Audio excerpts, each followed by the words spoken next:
Eh bien bonjour et merci à tous pour votre participation sur le masterclass numéro 1. Ça a été très encourageant parce que vous avez participé, vous nous avez répondu. Je crois savoir que Cyril, qui avait travaillé sur ce premier masterclass, eh bien, est en préparation de 2 nouvelles séquences, en rentrant un petit peu plus dans les détails, mais on aura l'occasion de vous en reparler. Pour ce masterclass numéro 2, eh bien, nous avons rendez-vous avec Thomas Magnon, qui lui a traité des jigs en Atlantique. Je vous laisse avec lui et on se retrouve tout de suite après.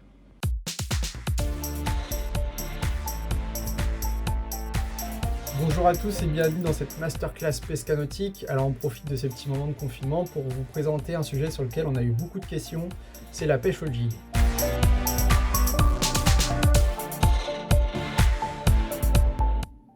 Alors maintenant voyons ensemble comment choisir la bonne forme de jig. Alors premièrement, le type principal ça va être notre sondeur, c'est lui qui va déterminer la forme de jig à choisir. Suivant la profondeur à laquelle s'établissent les poissons et aussi leur activité. On va partir sur un cas un peu concret, on va dire courant faible à modéré, une dérive entre 0,5 et 1 nœud. Sur des poissons d'activité, je vais utiliser une forme assez effilée pour des animations assez rapides parce que le poisson il va être actif. Du coup, je vais utiliser des jigs assez effilés que je vais remonter assez rapidement. Donc là, j'ai deux types de jigs. Là, c'est le Metal Forecast de chez Smith et le Lisa Loca. Donc deux formes similaires, mais une nage légèrement différente. Le Metal Forecast, en fait, il va descendre en papillonnant comme ça et en faisant des petits écarts latéraux, mais voilà, c'est assez modéré. Et l'autre, le Lisa Loca, ici, il va descendre un peu plus en dents de scie, donc un petit peu plus rapidement. Donc deux formes de jig pour des poissons en activité, courant faible à modéré. Ensuite, bien entendu, par rapport à la profondeur, je vais adapter mon grammage.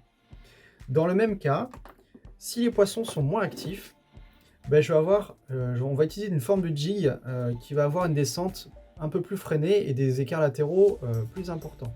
Donc dans ce cas-là, en fait, on va utiliser des slow jig. Donc là, on a un duo, c'est un Dral Metalcast, et là, on a un petit slow jig Eco Gear aussi qui est pas mal. Donc là, une forme, en fait, vous allez voir, plus effilée, très plate. Et là, du coup, en fait, on va avoir une nage qui va être ralentie et un peu plus, en fait, en feuille morte, comme ça. Tac. Donc là, on va inciter les poissons à attaquer notre leurre parce qu'en fait, on va avoir une descente ralentie et on va avoir beaucoup plus de possibilités d'attaque sur une période donnée. Donc ce qui est intéressant, c'est, je vais revenir tout à l'heure aux tresses, c'est le fait d'avoir une tresse graduée. Si on localise le poisson à une certaine profondeur d'eau, en libérant la tresse, en comptant les couleurs, ça permet de déterminer à laquelle le leurre évolue. Donc ça, c'est intéressant parce qu'on va choisir sa profondeur. Et ensuite, on va faire des petites animations. Et sur des courtes périodes de descente, en fait, on va avoir des gros écarts latéraux et les poissons pourront l'attaquer plus facilement. Voilà pour cette forme de leurre. Alors ensuite, sur des conditions où on a toujours de l'activité de poisson, mais on a des courants qui sont plus forts, donc à mi-marée notamment, là, on va jouer sur la forme et la densité de notre leurre. Là, ici, je vous présente, c'est un petit leurre de chez Smith. C'est un leurre en tungstène. Donc, c'est un leurre qui est vraiment idéal pour traverser les courants puissants et les grosses veines d'eau. Donc, en fait, c'est un jig qui est très compact, très effilé. Il va bien traverser la couche d'eau assez rapidement. Et il va avoir une bonne résistance au courant. Donc, ça, c'est important pour conserver une bonne verticalité et avoir des animations après assez rapides. Ça, c'est un leurre qui m'a bien réussi la saison passée. C'est pas un leurre qui est très connu, mais voilà, quand on a du courant un peu plus soutenu, voilà, ça s'appelle le TG Chibi de chez Smith. Donc un leurre très compact en tungstène. Donc là, on va jouer sur la densité des matériaux. Ensuite, dans le même état d'esprit, je vais vous montrer un peu le style de leurre que j'utilise. Par exemple, sur épave, sur des poissons qui sont postés. Pareil, sur des animations très lentes. Là, je vais faire évoluer mes leurres juste au-dessus de l'épave. Donc c'est des slow jigs. Un peu plus lourd, ici on a des 80 grammes. Ça, c'est des leurres qui fonctionnent bien sur les lieux, des poissons postés, quasiment pas d'activité. Et là, c'est pareil, on va avoir des gros écarts latéraux aussi bien à la descente qu'à la remontée. D'où l'intérêt aussi d'avoir des cannes slow jig adaptées avec des actions très paraboliques, parce que lorsqu'on va faire ce qu'on appelle le pitch, c'est-à-dire un coup de manivelle et un coup de canne, lorsque la canne va plier et se redresser, mais en fait le jig il va émettre des écarts latéraux comme ça en montant. Donc il va remonter et hop, il va repartir comme ça. Et ça, c'est une animation qui marche vraiment bien sur tous les types de poissons d'ailleurs, et particulièrement sur les lieux lorsqu'ils sont pas du tout actifs. Donc voilà les types de formes à utiliser. Ensuite, on va voir l'armement des jigs. Alors, je vais vous présenter les armements que j'utilise le plus souvent sur le secteur côtier en Atlantique. Le premier, c'est le classique sur des poissons en activité. C'est ce qui s'appelle le Shore Patrol Plus. Hop, je vous montre ici un armement double en tandem, monté sur une tresse qui résiste bien aux dentitions des prédateurs. Donc si je touche une pélamide ou un maigre, ça va bien résister. Comme vous pouvez le voir, cet hameçon est monté sur des fibres. 3 types de fibres.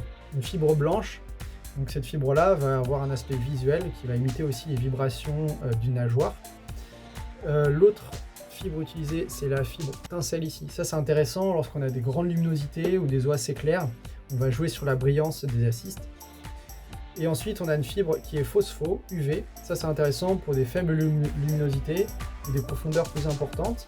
Ce qui est intéressant, c'est que ça va faire aussi un point cible d'attaque pour le prédateur.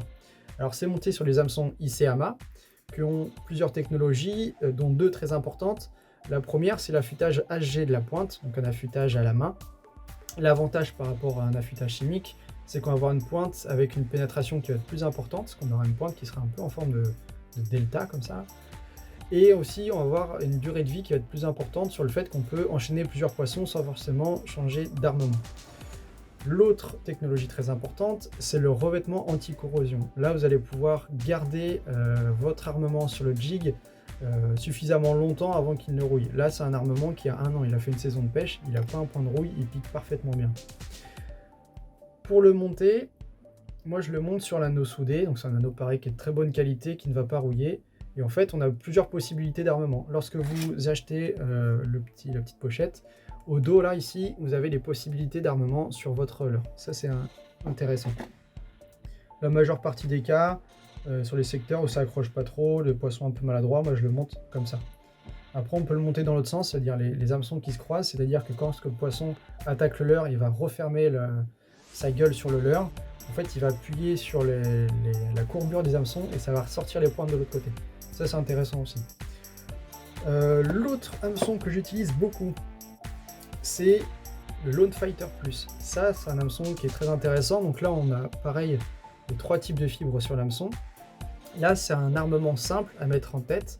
C'est intéressant lorsqu'on pêche à proximité d'obstacles sur des poissons en faible activité, donc sur les têtes de roche ou les épaves. Ce qui est intéressant, là, c'est le gros volume de fibres qu'on a. Ça va jouer ça va avoir deux intérêts. Le premier, ça va être sur l'aspect visuel. En fait, on va avoir des animations lentes, donc on va avoir un volume qui va travailler, qui va être intéressant, imiter les nageoires, mais on va avoir l'aspect visuel aussi, sur lequel le poisson va pouvoir attaquer. L'autre point essentiel, c'est sur l'aspiration. En fait, le fait d'avoir un gros volume comme ça, lorsque le poisson va aspirer, il va faire une dépression d'eau. Les plumes vont se faire emporter et vont emporter aussi l'hameçon bien plus facilement qu'un hameçon nu standard. Cet hameçon, comme vous pouvez le voir, il est renversé. Ça, c'est intéressant aussi sur des animations en feuilles mortes. Si le poisson prend la descente, ça positionne plus facilement l'hameçon en position de piqûre. En fait, il va se piquer quasiment tout seul. Donc voilà, pareil au niveau de la pointe, un affûtage HG et un revêtement anti-corrosion qui va vous garantir une bonne durée de vie de votre hameçon.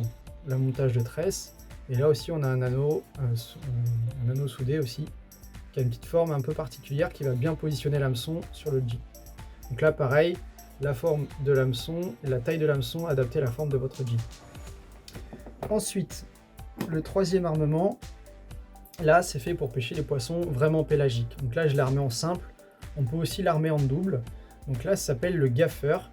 Alors c'est un hameçon qui est très particulier avec une ouverture très large avec une embre courte. Ça c'est intéressant sur des touches à la descente, pareil en feuilles mortes, sur des poissons qui vont arriver vite sur le leurre et sur lequel on n'aura pas forcément le visuel de la touche. Donc le temps qu'on s'aperçoive de la touche, l'hameçon en fait il va mettre la pointe en mode piquage en fait, et le poisson sera déjà quasiment piqué tout seul. Donc en fait ils ont travaillé sur vraiment la forme de l'hameçon, assez fin de fer, de façon en fait à optimiser les chances de piqûre tout en gardant une bonne résistance à l'ouverture. Pareil, pointage G, revêtement anti-corrosion. Et là après on a différentes tailles de tresse pour l'adapter à notre jig. Là je l'ai mis en armement simple sur mon jig.